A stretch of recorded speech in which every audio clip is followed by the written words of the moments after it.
ನಮಸ್ಕಾರ ನಮ್ಮ ರೈತ ಬಾಂಧವ್ರಿಗೆ. ನೋಡ್ರಿ ಅಣ್ಣಿಗಿರಾಗ ಕಡ್ಲಿ ಸೀಸನ್ ಅಲ್ಲಿ ಚಲೋ ಹೋಗೈತಿ.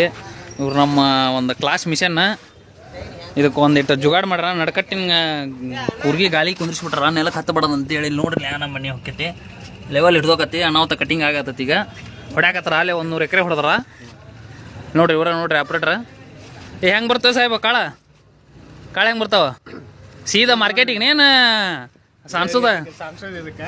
ಹಾಂ ಹೇಳ್ರಿ ಬೇರ ಗಾಡಿ ಓನರ್ ಇಲ್ಲ ಅದಾರ ನೋಡ್ರಿ, ಹೇಳ್ರಿ. ನಮಸ್ಕಾರ ರೀ.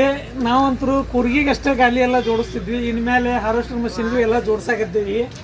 ನೀವು ನೋಡ್ಬೋದು ಗಾಲಿ ಪರ್ಫಾರ್ಮೆನ್ಸ್ ಹೆಂಗೆ ಅಂತಂದು. ಯಾಕಂದ್ರೆ ಕೆಳಕ್ಕೆ ಬಕೆಟ್ ಹತ್ತಂದ್ರೆ ಕಟ್ರೆ ಬಾರಿ ಕೆಳಗೆ ಹೋತಂದ್ರೆ ಮಣ್ಣೆಲ್ಲ ಏರ್ಕೊಂಡ್ಬಿಡ್ತೈತಿ. ಅದ್ರ ಸಂಬಂಧ ಒಂದೇ ಲೆವೆಲ್ ಇರಲಿ ಅಂತಂದು ನಾವು ಗಾಲಿಯನ್ನು ಕೊಟ್ಟೀವಿ. ನೀವು ಅದನ್ನ ನೋಡ್ಬೋದು. ಪರ್ಫಾರ್ಮೆನ್ಸ್ ಕೂಡ ಚೆನ್ನಾಗಿ ಬರ್ತಾ ಇದೆ. ಕಾಳುಗಳು ಕೂಡ ಅಡ್ಡಿ ಇಲ್ಲ ಅಂತಂದು ಹೇಳ್ತಾ ಇದ್ದೀನಿ.